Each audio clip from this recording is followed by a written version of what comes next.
You know, the one thing that keeps coming up as I speak to people about their coming out stories, and for the loved ones of those that have come out, is that for many people, especially those who came out years ago, even decades ago, the experience was so very different. There was way more fear, way more chance of attack, way more discrimination, way more uncertainty, and often far, far less understanding.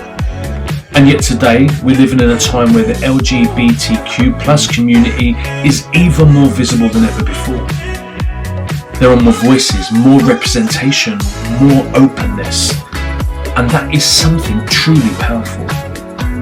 But with that visibility also comes new conversations. Some people feel that identity is more accepted now. Others feel that it's sometimes misunderstood or even simplified. There are those that wonder if parts of it are at times seen as a trend rather than a deep personal truth. This show isn't about what's right and what's wrong, it's about perspective. It's about experience. It's about authenticity. It's about understanding the journey from where it was to where it is now, because every generation walks a different path. But every story still deserves to be heard. So, welcome to this episode of Coming Out. Let's open this conversation and hear what it really feels like for those that live. Welcome to episode 1 of Coming Out. I am super excited to be doing this new show and meeting wonderful people and hearing their amazing stories. Today we have got live from the United States of America, the amazing James. How are you, James? I'm good. I'm well. How are you? I'm good. I'm not too bad. Thank you for being my first. You're welcome. Although I have known you now for several bloody decades, I think. At least 15 years, isn't it? That sounds about right. So, can you take me back to the moment that you kind of realised that you wanted or you needed to come out? Yeah, I guess, I didn't, I'm one of these people that was in the closet for a long time. I was well aware of the fact that I was gay, and I wasn't ashamed of being gay, but the work and the jobs that I had done for many years would have been problematic. Right. If that had been disclosed. So for me, it was a matter of self-preservation and keeping income flowing, because I got used to the jobs I was doing and the money I was making doing them. So it took a little while to get to a point where I had my own company, started that, and then decided, I think this is the time. And it took until I was 35 years old to get to that place. It literally took until I was that year before I actually did anything openly, outwardly gay and acted upon it. It was like the first time I had sex, the first time we went to a gay bar, the first time I had ever interacted at Pride. Wow, okay. All of that happened in that 1 year. Wow. Can I ask, how many years ago was that? Let's see, I was 35, 2001. Mm-hmm. Is that right? I don't know. I can't remember how old you are now. I thought No, it was only 38 now. It might be the 9th. Because I'm 61 now. Okay. And I was 35 when I came out. So it's 26 years ago, more or less. Yeah, so 26 years ago is whatever year that was. Maybe in mid-90s, mid to late 90s. Or 2000. Yeah, but I thought 2001 is what stuck in my head, but I guess that could be wrong. But I know to wide scale, I came out in 2001 because I was diagnosed with HIV. And so anybody that I hadn't already broken it to, like I'd already broken it to my parents, I'd already told very close friends, still hadn't told some of my colleagues that I worked with, unless I knew Like in LA, I had, LA friends, and most of them didn't care. Right. But Yeah. if they were religious or political, or I thought leaned on any sort of conservative side of the fence, I held off on those people. Right. Who was the first person you came out to? Oh, my father. And what was the first thing I want to ask? What was the emotions like leading up to the event for you, and how did he react? I think everybody has a little bit of fear, but honestly, I had less fear because I knew.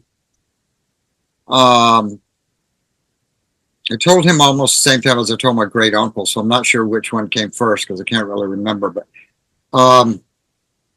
my great uncle had lived until an elderly age, and he never was with somebody, and there were always rumors in the family of was that because, and we had always been very open, and so I shared it with him around the same time as father. But father had, grown up in the music industry, and father had grown up in the streets of New York, and father had met people from all over the world. He had immigrated here, and so he wasn't as closed off as far as people and experiences and cultures and whatever. Right. And he wasn't attached to any particular religious dogma. But I mean, he was a Catholic, but a high holy holidays one at best.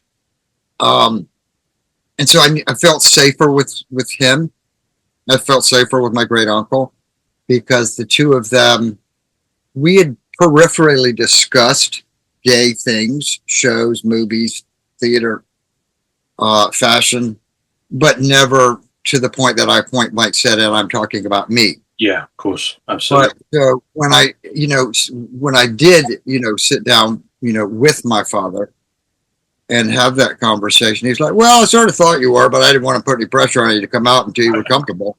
Well, I loved your dad. Your dad was amazing. Yeah, it was just a non-issue to him, because he had met gay people, and he grew up in the Village in New York. I mean, so he didn't care.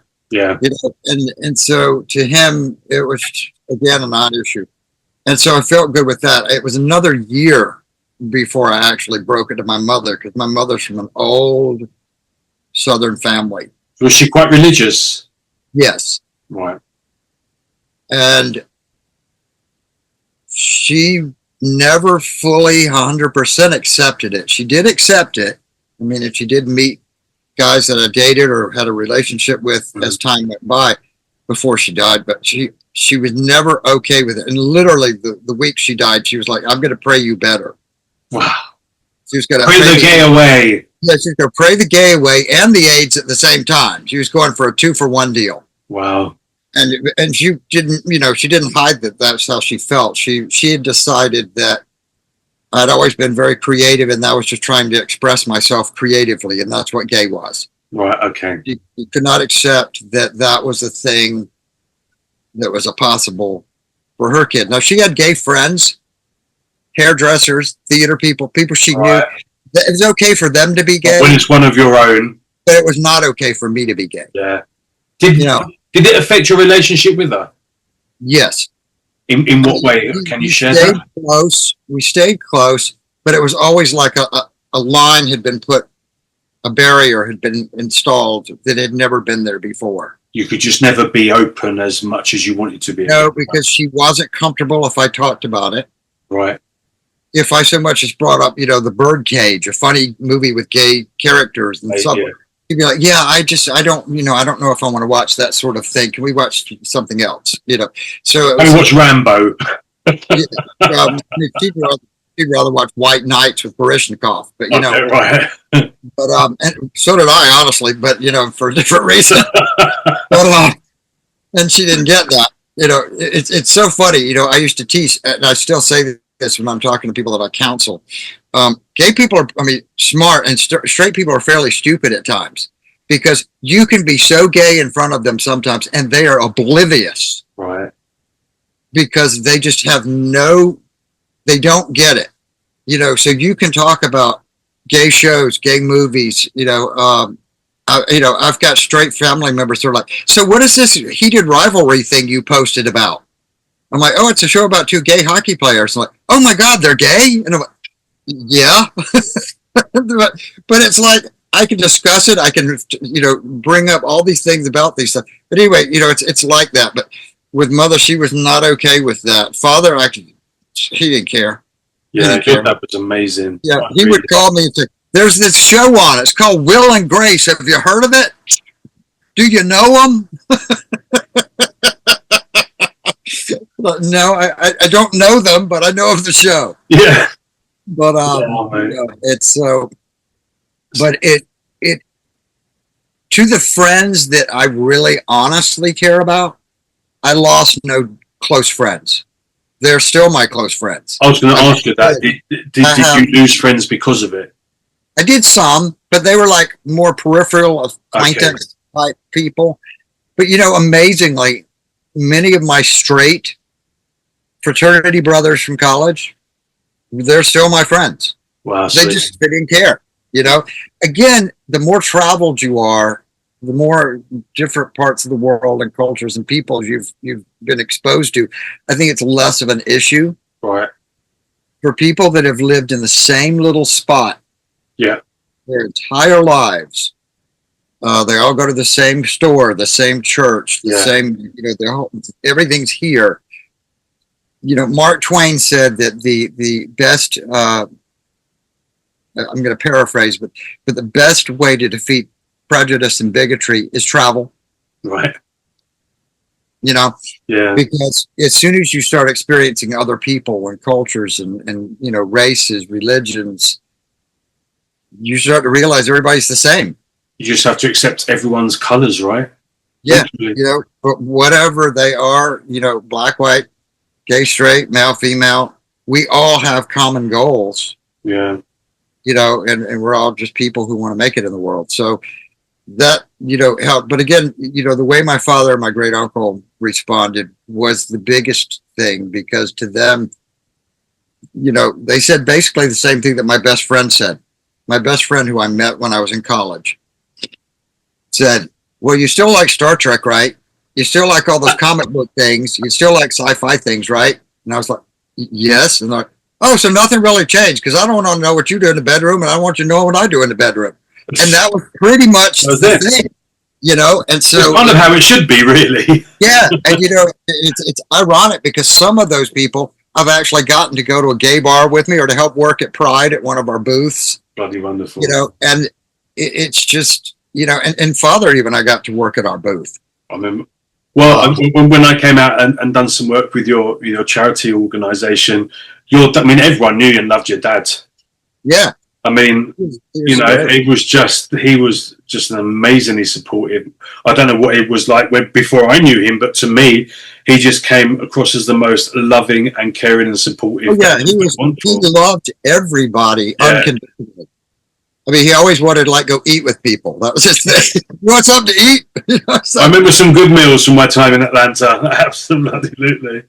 But when he died, people, gay, straight, black, white, Latino, all different walks of life showed up at that funeral. Yeah. Because the one thing that they all had in common is, at some point in time, he had shown them kindness. Yeah. And he didn't care what their story was. He just cared about people. And so it was a good example to have. I mean, my mother, I don't want to make her sound like a bad person. She was a person of her age. Yeah, I mean, she had been traveling. She could speak another language. She had all of these things. But the upbringing in the South that she had pretty much stifled her ability to open up to too many things, because she was a little bit afraid of, too much outside of her comfort zone. Yeah. So, it's very normal now, especially back in that day as well. What would you say was, like, standing back and looking down on the whole coming out process that you went through at that time? Obviously, you're going to be wearing very different glasses looking at that now. What would you say would have been the most beautiful and freeing part of that experience for you? Oh, I mean, it was, I'll step backwards for a minute. June 16th, 1991, I stopped drinking. And I had been, I say an alcoholic, but others would say a problem drinker. You pick one, whatever, but I stopped drinking. The reason I was drinking is that I knew I was gay, and I was miserable, and I was trapped in these very straight only political / religious environments. Right. And I knew there was no hope of coming out in those places and keeping my job. You know, it wasn't possible. And so a lot of the drinking had to do with that. So coming out, you know, so when I stopped drinking, I thought, okay, well, I'm going to stop drinking and maybe that'll, you know, make me happier. No, it didn't. I was just as miserable because the thing that was making me unhappy was still there. Yeah. I just took away the alcohol. And so, you know, jump ahead from 1991 to whatever, I think 2001 to when I came out. In that 10 years decided I've got to find a way. There's got to find at some point before I'm elderly, I don't want to be like my great uncle who, you know, it's a rumor until he's in his 90s. I don't want that. I want to be able to walk around proud and be who I am and not be afraid.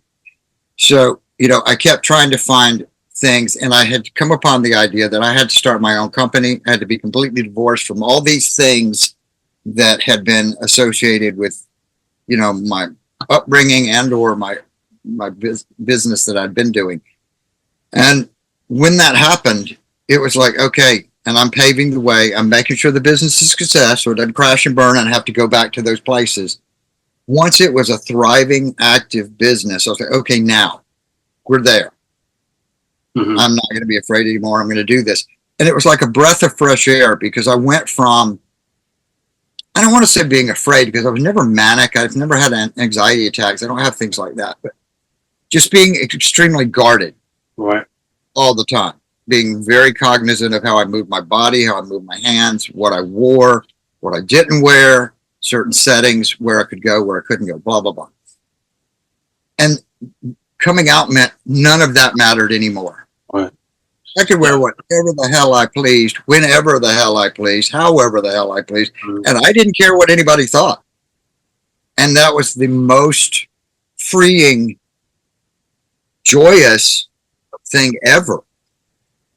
So coming out was a big breath of fresh air because suddenly I could be and do all of the things I wanted to do without fear of recrimination financially or a career or, you know, reputation, whatever that is. You know, I just do whatever I want. And, you know, the nice thing was, you know, also I did it when I was in LA mostly. I mean, you know, my family was on the East Coast, but I came out and, you know, started, you know, learning and, you know, discovering the gay community, discovering what it meant to be gay, you know, all the things that a new gay person does when you first come out, because you sort of, all you really get is that you like men, that you're attracted to men, but you don't really know all of the, you know, gay is like its own language. So suddenly you're learning that there's not just gay, there's tops and bottoms, and there's verse, and there's you know, puppy culture, and there's dominant and master and sub and leather and drag queens, and you're just like, oh my god, there's all these different kinds of gay. A whole new world. Yeah, exactly. And then of course, you know, and you learn that LGBTQ, you start learning the alphabet a different way, and so you know you're like, well, what are all those things? You know, and I just stuck with LBGT. That was it. Yeah, you know, and the Q and the I came later, I think.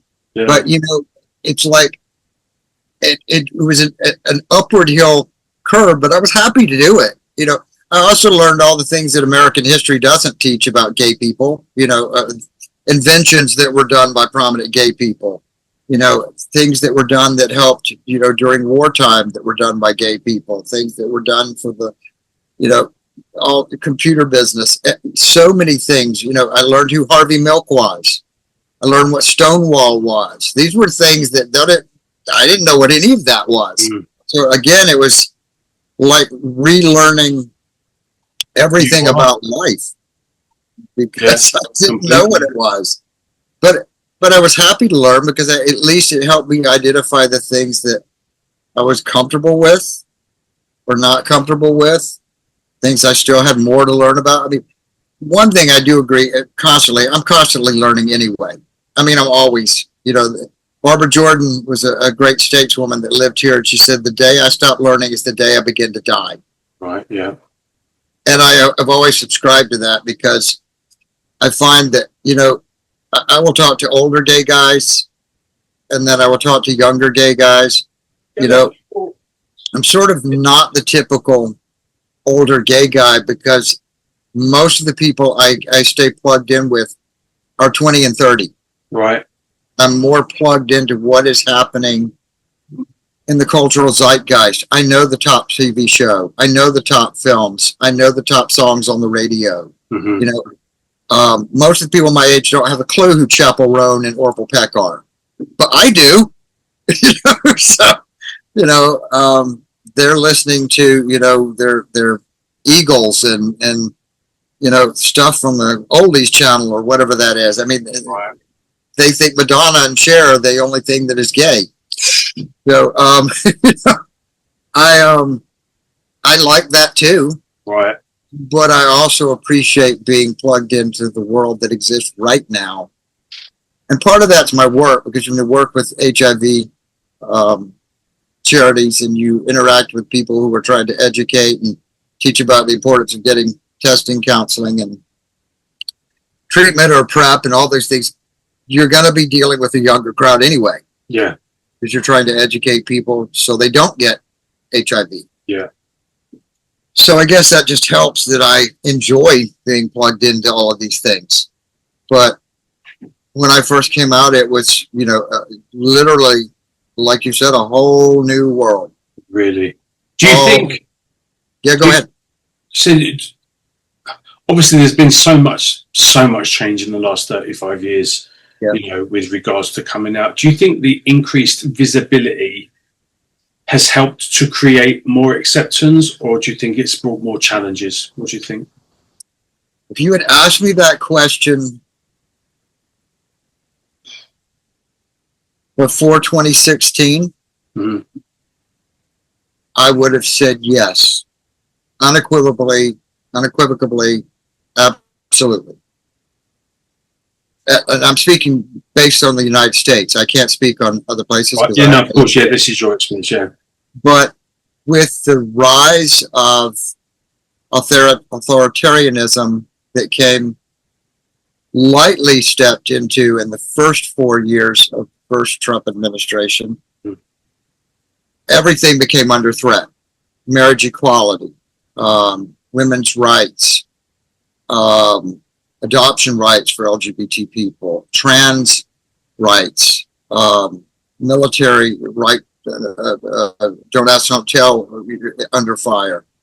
And then, we had a reprieve for a little bit, and we had a Democrat in the office, a more liberal, progressive friendly, LGBT friendly. And now, in just 1 year of this new second Trump administration, it's like 10 times worse than the 4 years before, because now Don't Ask, Don't Tell has been rescinded. Marriage equality is for the second time going back to the Supreme Court to be overturned. Women's rights have been thrown out the window. So a woman in certain states can be literally put, arrested and put in prison for having an abortion.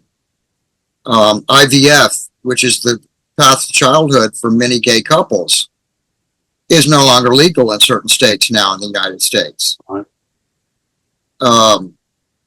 And there are, if the country continues to move in that way, and I hope it doesn't, that will get less and less. A lot of people here would very happily like to see a Handmaid's Tale America.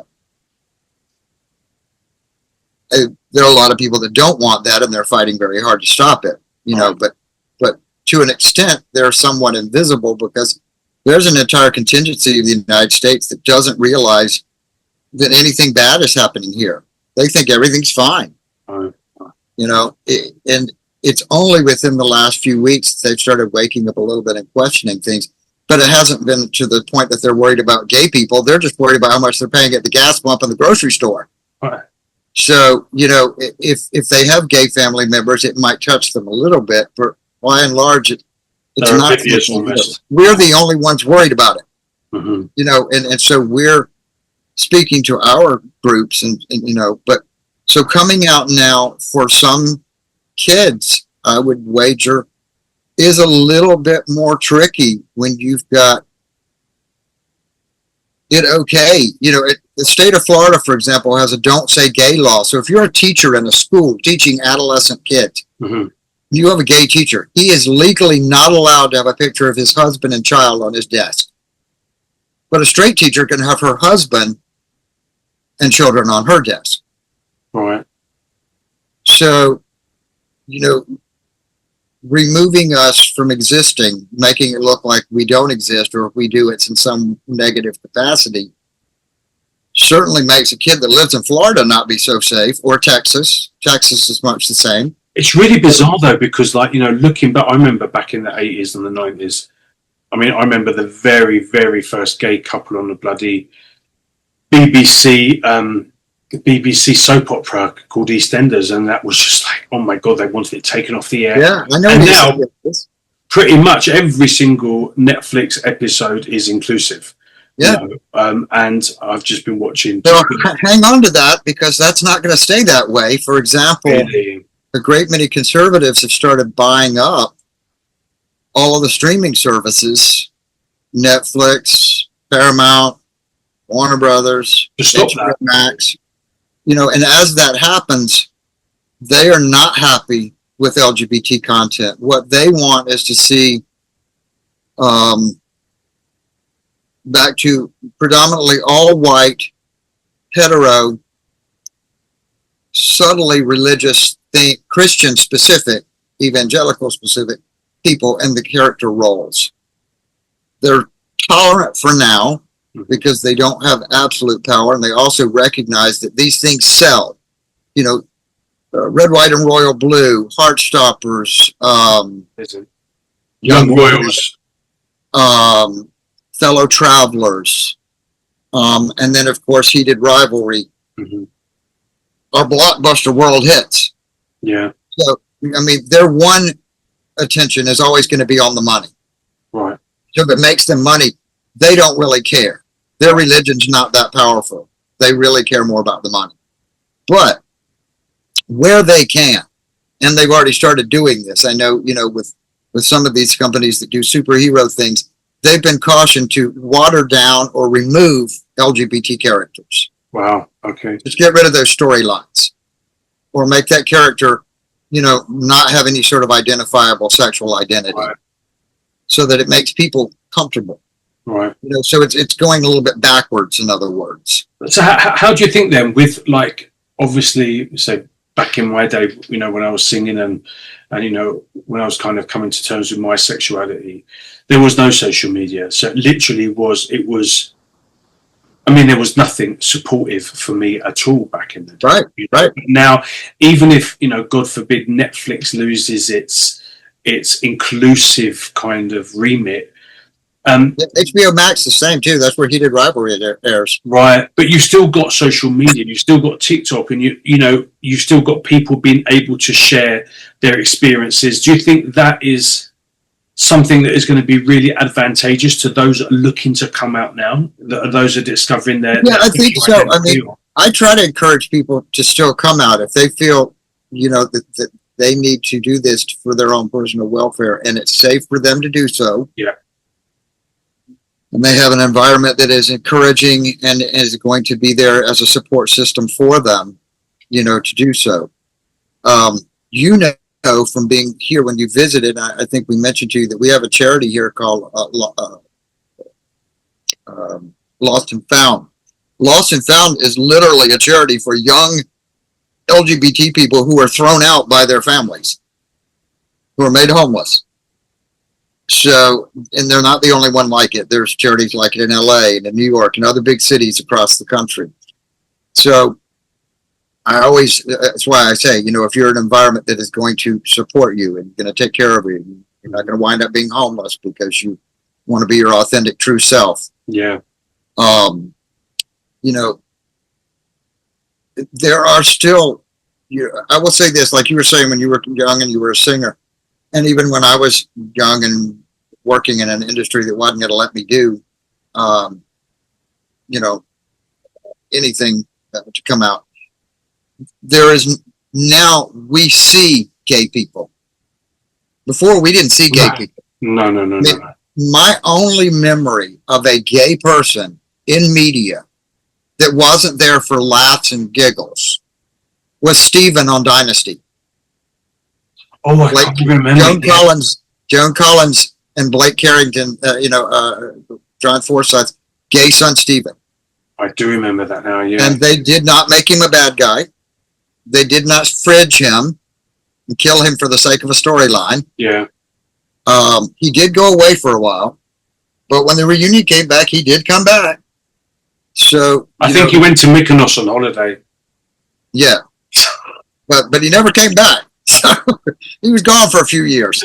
Yeah. But again, before that, even like I mentioned before we went on, the Birdcage. I love the Birdcage, which is the American version of La Cage aux Folles, just as the American version of Priscilla, Queen of the Desert, is Tu Wong Fu. But both of those make gay characters somewhat caricatures. Right. Yeah. They're very comical, larger than life, not like most of the gay people you've ever met in your entire life. Yeah. I mean, you can meet those people. Yeah. But they were way over the top versions, But we did, you saw the TV show Friends. You never saw a gay character. No. If it was, I don't know who it was. I don't remember. But then you come along to Will and Grace, and all of a sudden, it's presented in a positive light. So young people seeing that, if they were, of an age, are going to see a lawyer. He's a lawyer, but he also happens to be gay. So what? Yeah. And yes, they satisfied Hollywood by putting in the jokey, goofy gay guy. Yeah. With Sean Hayes' character. But they also had a guy. Just Jack. Doing, yeah, but they had the other character who was doing, the Will Sherman character who was doing the straight man, and being just a career person that's successful at his career. Yeah. And, and from there we started seeing more, but there's pushback every time. Star Trek has done series that have LGBT characters, and every single time the Star Trek fans that are, crazy people go nuts, throw fits. Nuts positive, nuts negative. Huh? Nuts positive or nuts negative? I think it's negative when they go nuts. They go, oh, it's woke. Oh, okay. Woke means pro-female, pro-gay, pro-people of color. And they don't like that, so the Star Trek fans they hate it. Like they hate it. So anything like that, whether it's in sci-fi or drama or comedy or, any kind of media presentation, they don't like that. They want everything again. That's one of the things when they say they want to make America great again. They want to go back to the 1950s and the illusion of lily white America, where everybody's very patriarchal, right? And women know their place in the kitchen, and all the people of color work for them, and all the gay people do their hair and their flowers, but they don't speak up very loud. Yeah. That's literally what that means. And if that becomes, it's why I also use the example of The Handmaid's Tale, because that's the same culture goal there. But we're not there yet. But in some states, we're already get damn close. I mean, like I said, Texas and Florida, hardcore. I wouldn't go to either one of those places as a gay person. Wow, that's crazy. I wouldn't visit them even. I kind of would have expected that about Texas, but never about Florida. It's bizarre. Florida's worse. Florida has the Don't Say Gay bill.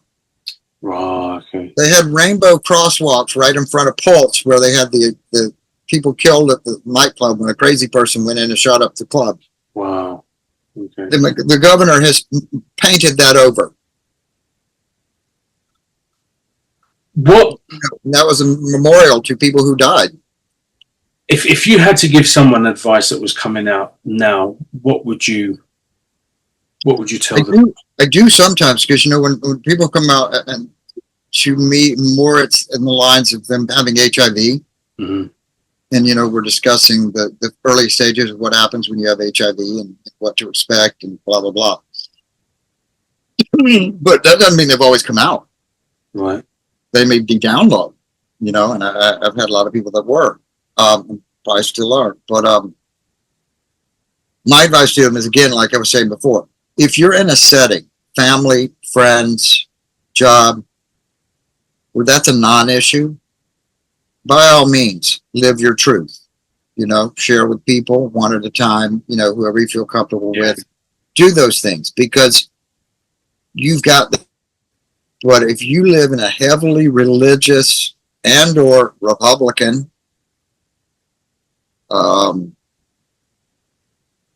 no, don't. If you want to stay at home and live in your community, don't. Yeah. Because, you know, you will, they have a thing here. I don't know if they had it in the UK, but they had a thing here that they're trying to bring back now. Was legal. It's now illegal. Hasn't been changed, but they are trying to bring it back.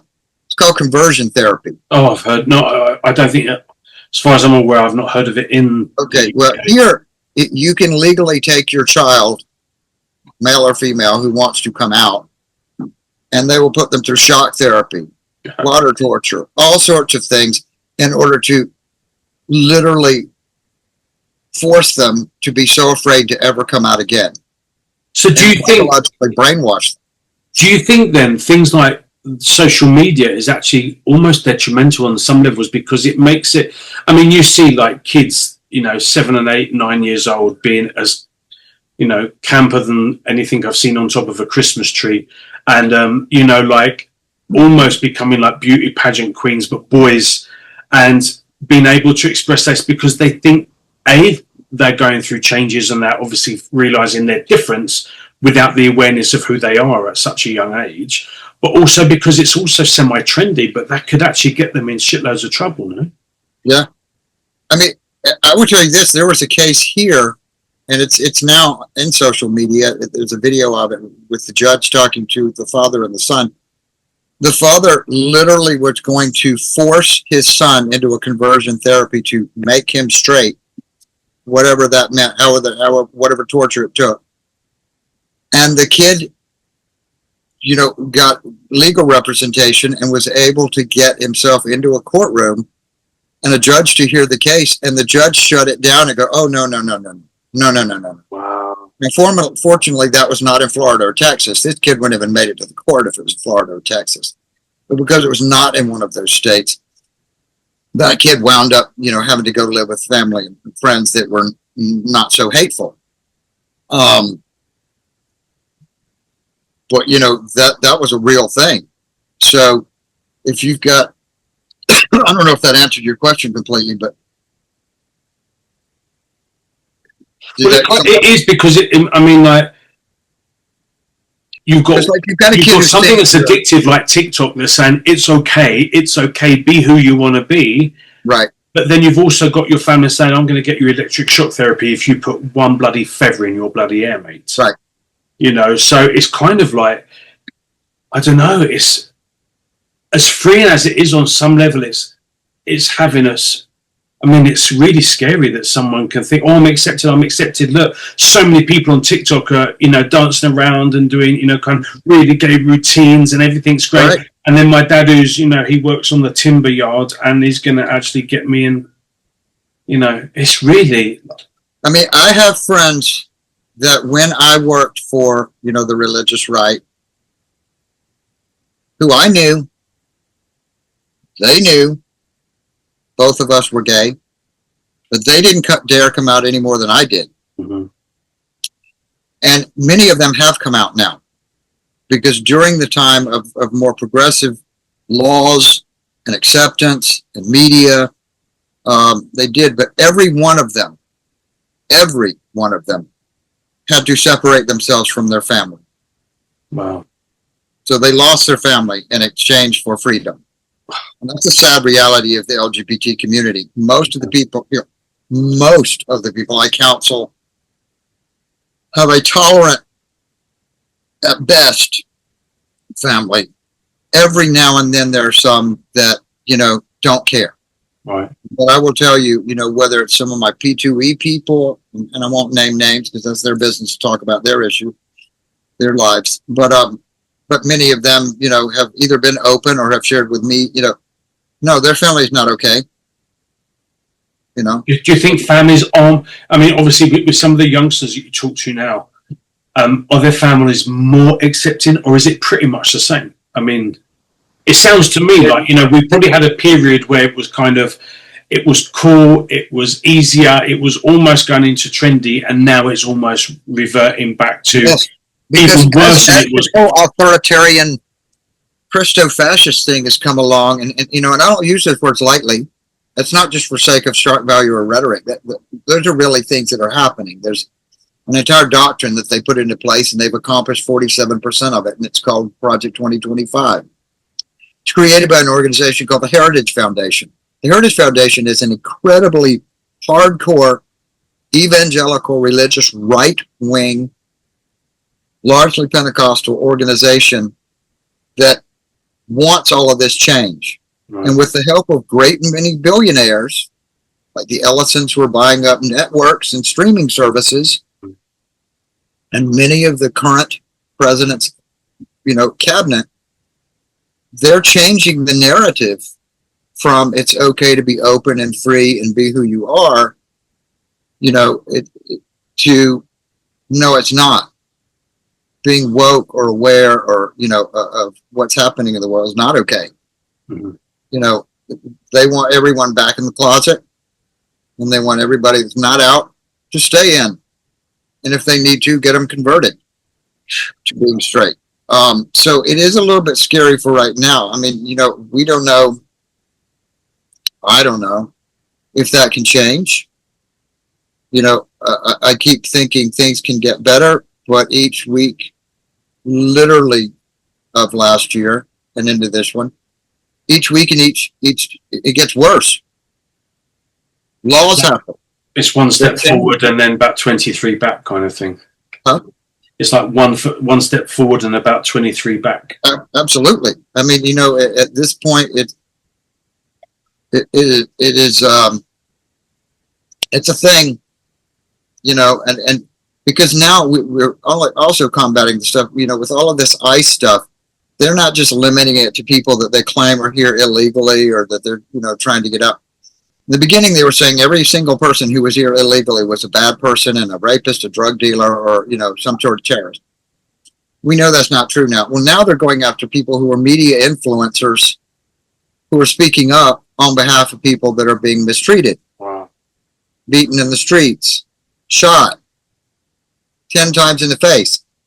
And you know, I could talk to members of my family and they're like, oh, well, they must have been a terrorist. They must have been a domestic terrorist.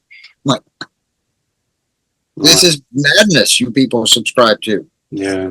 But yet there's 50 or more million people in America that think that's okay. And it's mind-blowing, James, to be fair. It is mind-blowing. You know, even I didn't realize the state, you know. Do you think it almost feels to me that, you know, and I like almost like with all the acceptance of kind of the LGBTQ stuff that's on social media and TV channels and stuff like this, it almost feels like it's rat poison in a rat trap. Like they're almost trying to bring everyone out in order to bloody shut them down. It kind of feels like it's almost yeah. I mean, you saw I've purged the media, and of course here I'm talking about it on an open media forum, so who knows what that'll do. But of the, you know, if you were to go on my social media, I did reactivate the Facebook, by the way, where there's the 5,000 subscribers or followers or whatever the hell they're called. But I did do that, but I did have to purge everything, regardless of the fact that it was true. If those things remain, you know, Zuckerberg doesn't want to see anything anti this administration. Mm-hmm.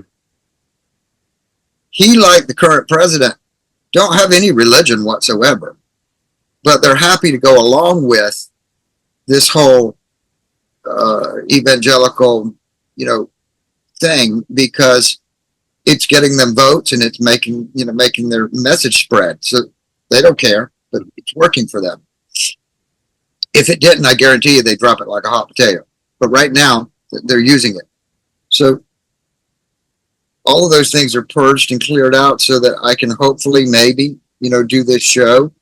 But I notice even on the shows that I like and I watch, 5 years ago, probably, a more candid conversation could have happened between two LGBT characters. All right. But now not. And on stateside, there's like Heated Rivalry and Heartstoppers and Young Royals. They're all made outside the U.S. by production companies outside. Mm-hmm. So you can't really count them. But with Fellow Travelers, I can use that as an example. It was made domestically. And with that, they had to seriously tone down, despite the show being about historical events during the McCarthy era and the Lavender Scare, they had to dramatically tone down everything that was in the show because of the more conservative owners of their respective networks and media presences. And I found that sad. I mean, it's an excellent show if you ever get a chance to watch the miniseries. Check it out, yeah.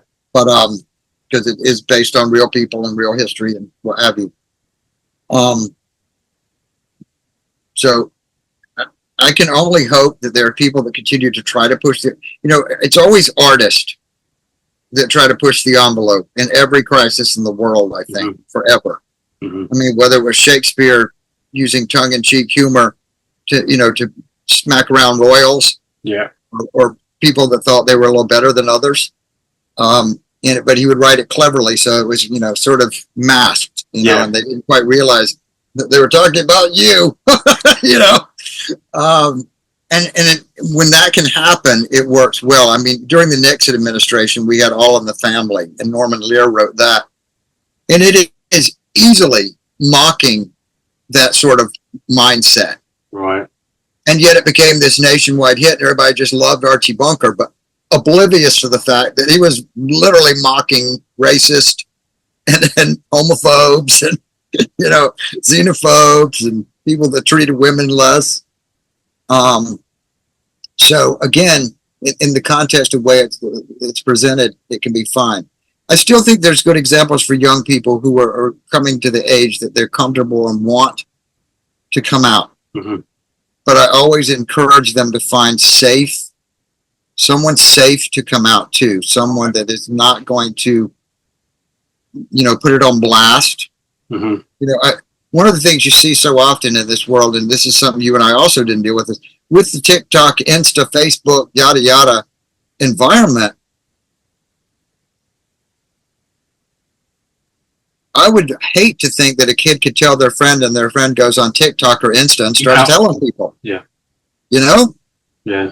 And I've heard of that happening. Well, cyberbullying is just... Yes.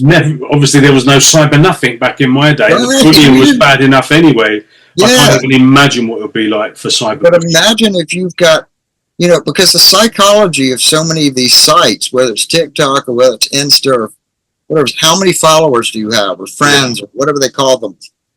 I guess it's called different things in different ones, but, or threads or whatever the media thing is you're doing. Yeah. But kids usually are more Insta and TikTok based in my experience. I mean, I look at my nieces and nephews and that's what I see. The younger ones, I don't mean like, legacy. I mean like the teenagers and the my two little nieces are 11 and my sister got them iPhones and they're on TikTok. Yeah, of course. They're 11. So they're now concerned with how they look,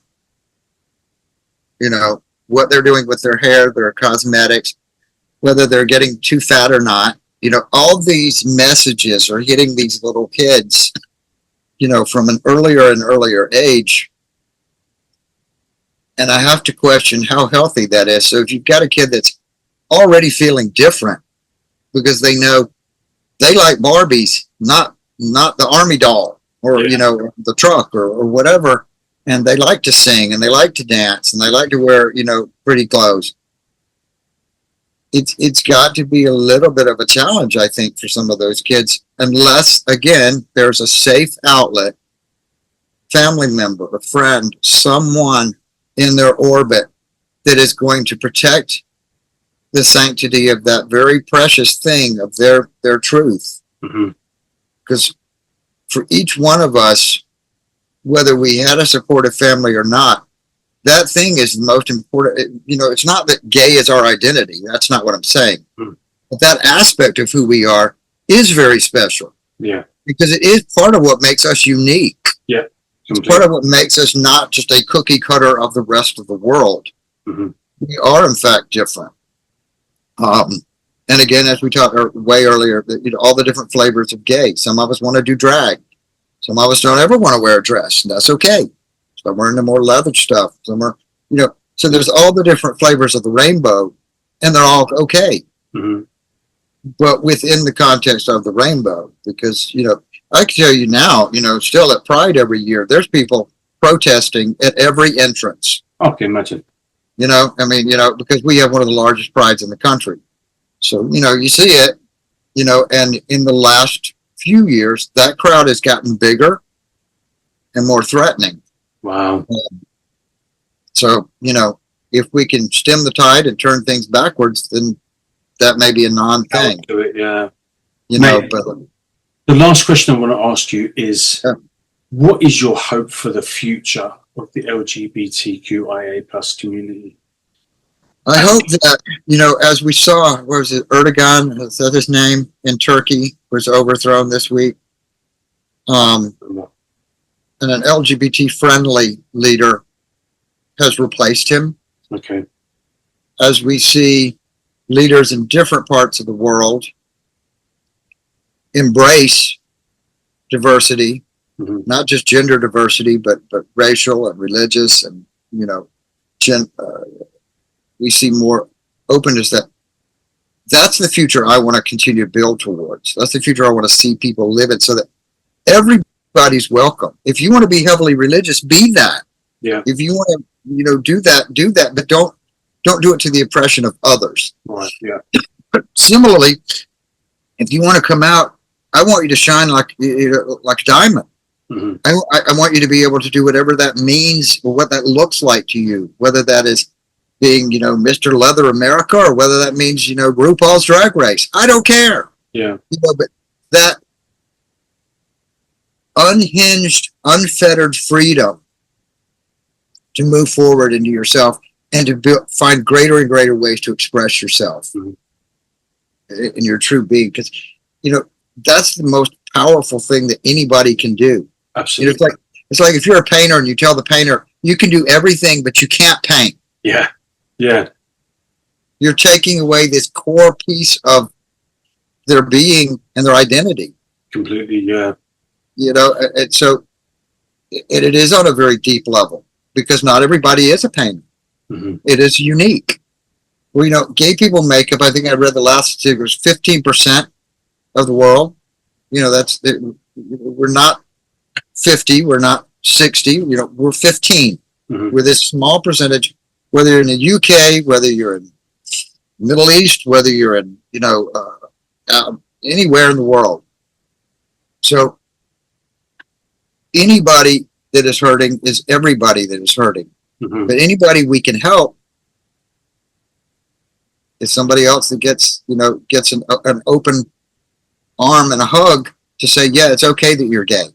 Absolutely. You're welcome. So my hope for the future is that we find more ways to let people know, yes, it's all right, one, that you're gay, and that you live who you are and you be who you are, but also find safe ways to you know, people to express that to, and then also learn about, you know, in safety, whether it's, I mean, the internet can be a positive and a negative. I mean, there are things you can learn on the internet if someone wants to learn about STDs or things like that, so that this person who just comes out of the closet doesn't wind up sick immediately thereafter. You know, I think it's helpful that, you know, there's a really cool thing, and I don't know if you've seen it, but in Red, White, and Royal Blue, Uma Thurman plays a mom whose kid comes out to her as bi, but he happens to be in love with a person who is completely gay.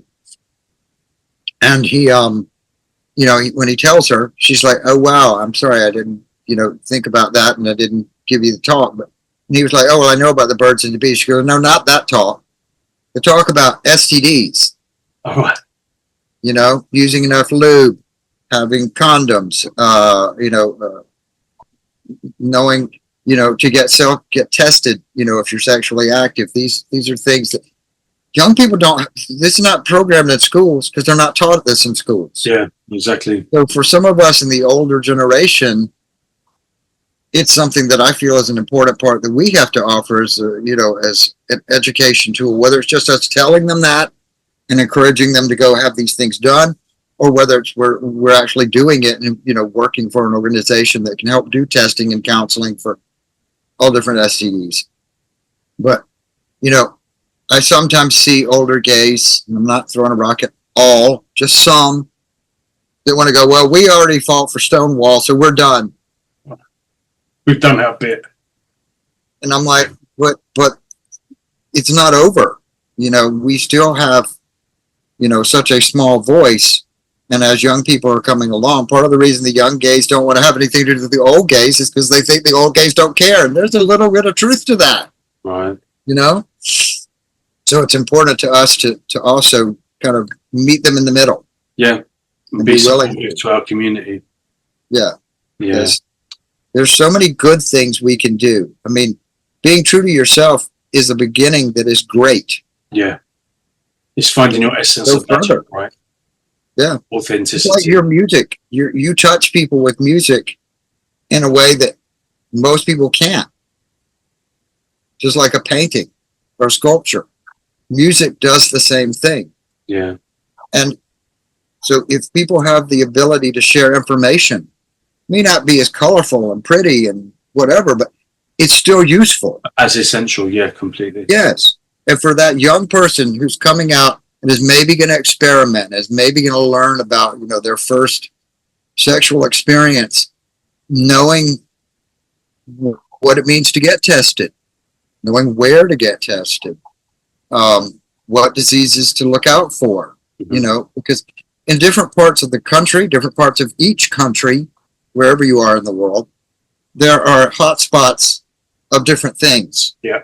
Like here in this so-called heavily more religious part of the United States, it's a hotspot for HIV, syphilis, and chlamydia. Because so much happens on the down low. Right. Young people and otherwise, that they don't know if they're sick until they get really sick. Right. Yeah. You know, so that's one of the reasons why I try to stay plugged in with, you know, a lot of these people that are doing work with younger people, you know, and yes, they know I'm old. I've got white hair. I mean, it's not a mystery. I'm not trying to hide it, but I am trying to at least be some degree of relatable to let them know that I am a safe harbor for them to share and to have a candid conversation that's not going to go any further than, you know, than that. But, you know, and then I can help try to find other people that they can navigate safely too, until such a time comes that maybe we turn the ship around again and get it moving in a more progressive and positive Absolutely. thing that represents everybody. Absolutely. Well, people can contact. I mean, you're obviously the founder of Power to Endure, which is based in the Atlanta region, right? So is it something that people can still contact you about if they need to get in touch with you for some advice and for some help? Yeah. People at home, you'll find the details of how to contact Power to Endure on. Yeah, if they go to the website, the www.powertoendure.org website, it has several places where it says that you can, you know, contact us, reach out. And whenever that happens, it usually it'll send it to the general, but it also forwards one to me. So I get a CC copy of that so that I can usually respond back. Now, the other option is they can respond to, they can send me something on Facebook. It's really funny. We started the website and then we did the Power to Endure Facebook page. I don't know, but I have 5,000 followers or friends or whatever on Facebook. There's probably not even 500 on the Power to Endure page. Really? They all plug into my page instead. And so, you know, people will say, do you know all those people? No. They're there for power to endure, but it's fine. I mean, if that's what makes them happy and comfortable, fine. So often clients or people that need a referral or want to know where they can get tests or need some sort of help will reach out to me on the James Leggett page. Okay. And then I will, you know, tell them, okay, well, you know, here's who I know that's really good that can help you with whatever your issue is that they're looking for. Well, I'm going to share Power to Endure on the actual, the written part of this episode as well. So, and on all the episodes, because Power to Endure are actually one of the supporters of this show as well. So James, thank you so much for sharing your experience. It's been really amazing. Thank you. It's been so good to hear it. So sad to obviously get a bit of a check as to the state of the world for the LGBTQIA plus community at the moment. But obviously that just means that we've got more work to do, right? Yeah. And let me be really clear too. Every person that is a person of faith, I don't care what their faith is, or if they have faith or they don't have faith, is not overtly evil and bad and wants to hurt people. That is by no means, if that was in any way came across, that's not the case. No. It's just, it's usually in most cases, a small number of very loud people cause a great deal of problems for, you know, a lot of people. Absolutely. But on every level, that's just there are a lot of decent people, lovely people all across this country and this world that just want to live and let live. Yeah. You know, so that's, I just want to be clear that I don't make it sound like I'm coming down on every single person that, you know, has some degree of faith. No, but me, I didn't take it that way. I know there's good and bad in all. So, yeah, but I know that there are LGBT people who do still have a very active participation in a faith-based environment. Right. Yeah. And so I don't want to in any way ostracize or belittle someone because they're choosing to maintain that faith. Their faith. No, absolutely. You know, so no, thank you for clarifying that. James, thank you so much. Thank you for being my episode 1 of Coming Out. Well, thank you for having me. I'm happy to do it. I send you a big hug and we'll talk again very soon. James, thank you so much for coming and spending time with me on this show, Coming Out, and sharing your stories. People at home, I hope you've enjoyed today's show. If you have a story of coming out that you want to share, or if someone has come out to you and you want to share that story, then please get in touch with me. My email will be on the write-up of this particular episode. It's been really lovely to spend time with you today. Please check out the rest of JCTV. There's some other wonderful shows on there, and if not, I will see you on episode 2 of Coming Out. If you have a story, like I said, if you have a story to share, please come and get in touch. It would be really wonderful to feature you and your story on this show. Who knows what help you may be to somebody else. You take care. I send you the biggest hug, and I'll see you on the next episode. Bye bye.